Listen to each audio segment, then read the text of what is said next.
ప్రేక్షకులకు నమస్కారం. డిసెంబర్ 9, 10 తారీఖుల్లో అంటే శనివారం, ఆదివారం ప్రముఖ స్టాక్ మార్కెట్ అనలిస్ట్ సుందరరామరెడ్డి గారు ETF index funds, mutual funds మీద ఎడ్యుకేటివ్ వెబినార్ కండక్ట్ చేయబోతున్నారు. దీనికి 3000 రూపాయలు ఫీజు పే చేయవలసి ఉంటుంది.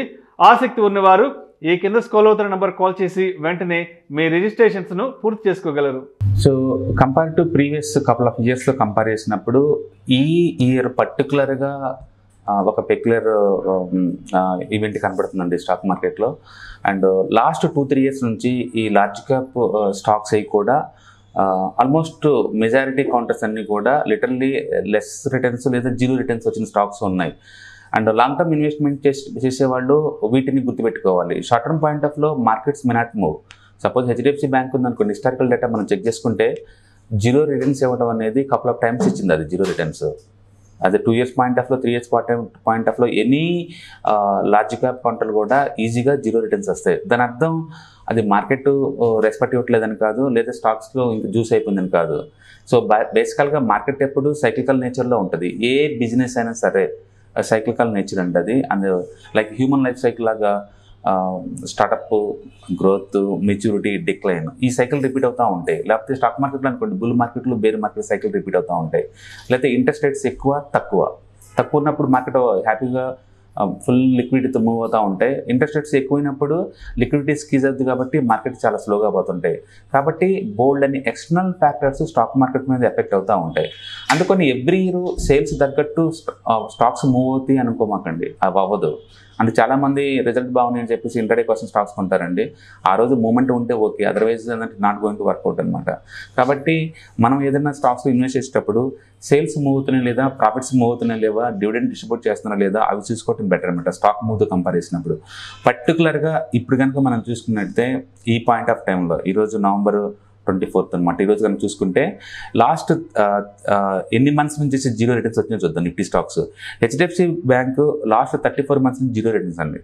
34 మంత్స్ నుంచి లిటరల్లీ లాస్ట్ 3 ఇయర్స్ నుంచి zero returns. And Kotak bank 34 months నుంచి zero returns. And ICICI bank last 14 months నుంచి జీరో రిటర్న్స్.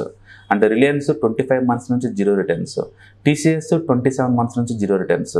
ఇన్ఫోసిస్ 29 మంత్స్ నుంచి zero returns. ITC last 6 months నుంచి జీరో రిటర్న్స్. వోల్టాస్ 35 మంత్స్ నుంచి zero returns. And Divi's 35 months నుంచి zero returns. And Hindustan Unilever 42 months నుంచి zero returns. And Marico 29 months నుంచి zero returns. And IGL 49 months నుంచి zero returns. And Sumitomo chemicals almost 29 months నుంచి zero returns. And ఫెడలైట్ 25 months నుంచి zero returns. Dabur 35 months నుంచి zero returns. And Biocon 71 months నుంచి zero returns. And Tata steel 30 months నుంచి zero returns. అంటే Bajaj finance 27 months నుంచి zero returns. అంటే నిఫ్టీలో మేజర్ వెయిటేజ్ ఉన్న మెజారిటీ కౌంటర్స్ అన్నీ కూడా లాస్ట్ 2-3 ఇయర్స్ నుంచి ర్యాలీలో పార్టిసిపేట్ చేయలేదండి. But still market all time high దగ్గర ఉంది. ఊహించుకోండి, ఒక్కసారి FIIs మనీ బ్యాక్ వచ్చిన లాస్ట్ 3 ఇయర్స్ నుంచి వాళ్ళు ఆల్మోస్ట్ 4 lakhs మనీ విత్డ్రాల్ చేసుకున్నారు ఇండియా నుంచి. ఆ మనీ బ్యాక్ వచ్చినా, లేదా ఈ లార్జ్ క్యాప్ కౌంటర్లో పార్టిసిపేట్ చేసినా సరే నిఫ్టీ ఎంత దూరం ట్రావెల్ చేస్తో మీరు ఊహించుకోండి. ఇవేమి పార్టిసిపేట్ చేయకుండా నిఫ్టీ ఆల్ టైమ్ హై దగ్గరలో ఉంది. ఇవే కాదండి, ఇంకా లార్జ్ క్యాప్ కౌంటర్ మనం చూస్తే ACC 76 మంత్స్ నుంచి జీరో రిటర్న్స్ అండి. And Mothersons and automobile company 79 months నుంచి zero returns. HDFC life 36 months నుంచి zero returns. Jubilant food 36 months నుంచి zero returns. And Berger paints 35 months నుంచి zero returns. And Shree cements 31 months నుంచి zero returns. And ICICI Lombard 47 months నుంచి zero returns. SBI cards 42 months నుంచి zero returns. Gland Pharma 36 months నుంచి zero returns. And ఇంకా Pfizer కావచ్చు, Bandhan bank కావచ్చు, Petronet LNG కావచ్చు, ఇవన్నీ కూడా. ఇండస్ టవర్ అయితే 153 మంత్స్ నుంచి జీరో రిటర్న్స్ అండి. Indus tower okay, one of the good dividend giving company అనమాట. అండ్ BPCL ఆల్మోస్ట్ 100 మంత్స్ నుంచి zero returns. Ipca laboratory 39 months నుంచి zero returns. And Kansai Nerolac and Bata, Piramal health care, ఇవన్నీ కూడా మంచి fundamentally sound companies అండి. అంటే ఇవన్నీ సేల్స్ ఎవ్రీ ఇయర్ గ్రో అయ్యే కంపెనీస్. బట్ స్టిల్ ఎందుకు జీరో రిటర్న్స్ వస్తుంటే మార్కెట్ సేల్స్ కాదండి, బిజినెస్ సైకిల్స్కి ఇంపార్టెన్స్ వస్తాయి. మెజారిటీ బిజినెస్ హౌసెస్ అది ఎంత మంచి కంపెనీ అయినా సరే, ఎంత సేల్స్ బాగున్నా సరే, ఈ మార్కెట్ సైకిల్స్ తప్పించుకోలేదు. మీరు ITC చూశారు, ఆల్మోస్ట్ అది 200 రూపీస్ దగ్గర ఒక డెకేడ్ ఉందండి. 200 దగ్గర ఒక్కసారి చార్ట్లు బ్రేక్అవుట్ అయినాయి అంతే. ఇప్పుడు 400 ట్రావెల్ చేసింది. దాని మీనింగ్ ఏంటంటే మార్కెట్ ఎప్పుడు కన్సాలిడేషన్ ఫేజ్లో ఉంటుంది, ఆల్మోస్ట్ 70% సినారియోలో. ఆ టైంలో సేల్స్ ఎంత గ్రో అయినా సరే మార్కెట్ రిఫ్లెక్ట్ చేయదు, అది మార్కెట్ దాన్ని నెగ్లెక్ట్ చేసి అక్కడే ఉంటుంది.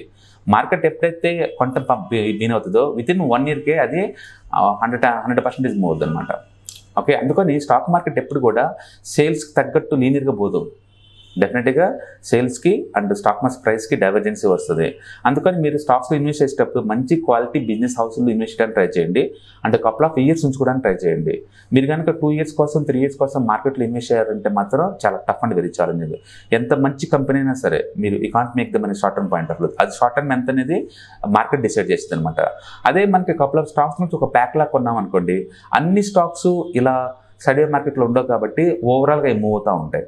అందుకని పొజిషన్ ట్రేడింగ్ చేసేవాళ్ళు అండ్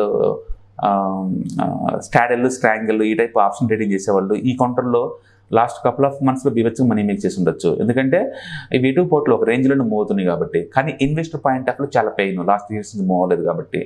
బట్ మీరు కనుక లాంగ్ టర్మ్ ఇన్వెస్టర్ అయితే కనుక ఈ స్టాక్స్ని ఎస్ఐపి ఫార్మేట్లో కనుక కొనుక్కుంటే అంటే తక్కువ రేటుకే మీకు ఎక్కువ యూనిట్స్ గ్యాదర్ అవుతుంది కాబట్టి డెఫినెట్గా ఈ చార్ట్స్ బ్రేక్అవుట్ అయ్యి నెక్స్ట్ 2024లో 25లోనే ఖచ్చితంగా పార్టిసిపేట్ చేస్తాయి. మీకు రిటర్న్స్ బాగా వచ్చే ఛాన్స్ ఎక్కువ ఉంది.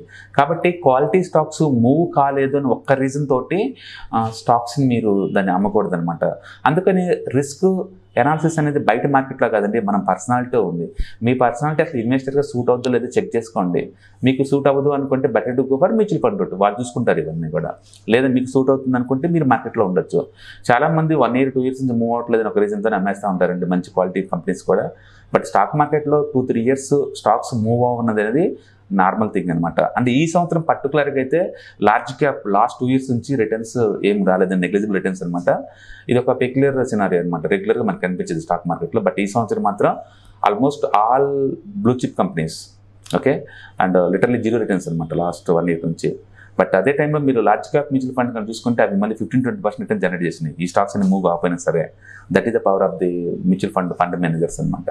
ఓకే, కాబట్టి మీ పర్సనాలిటీ ఇన్వెస్ట్మెంట్ సూట్ అవుతుంది అనుకుంటే డైరెక్ట్ స్టాక్స్ పిక్ చేయండి, లేదు అంటే better outsource the mutual funds లేదా ఈటీఎఫ్స్ లాంటివి తీసుకోవడం ద్వారా లాంగ్ టర్మ్ మనం వెల్త్ క్రియేట్ చేసుకోవచ్చు. సో స్టాక్ మార్కెట్లో ఈ సైకిల్స్ మామూలు విషయం, అది బిజినెస్ ఈ సైకిల్స్ అనేది మామూలు విషయం. అందుకని ఎంత మంచి కంపెనీ సరే లిటర్లీ 2-3 ఇయర్స్ జీరో రిటర్న్స్ వచ్చే ఛాన్స్ ఉంది. భారతీయ ఎయిర్టెల్ కానీ ఎస్బీఐ కానీ రిలయన్స్ కానీ చూస్తే డెకేట్ రిటర్న్స్ కూడా సింగిల్ డిజిట్ రిటర్న్స్ వచ్చిన సందర్భాలు ఉన్నాయండి. హిస్టారికల్ డేటా ఒకసారి చెక్ చేస్తే మీకు క్లారిటీ ఉంటుంది.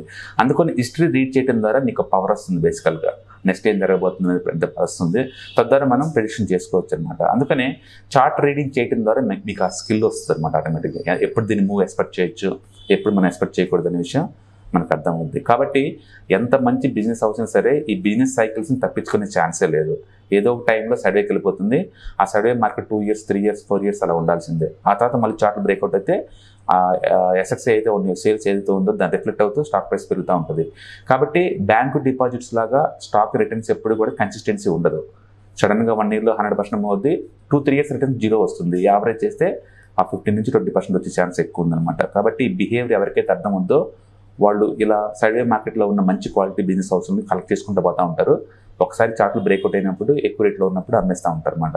కాబట్టి మంచి క్వాలిటీ స్టాక్స్ జీరో రిటర్న్స్ వస్తుంటే వాటి మీద సెటిల్ వేసే బదులు బిజినెస్ సైకిల్ని అర్థం చేసుకోవడానికి ట్రై చేయండి. Okay, all the best, thank you.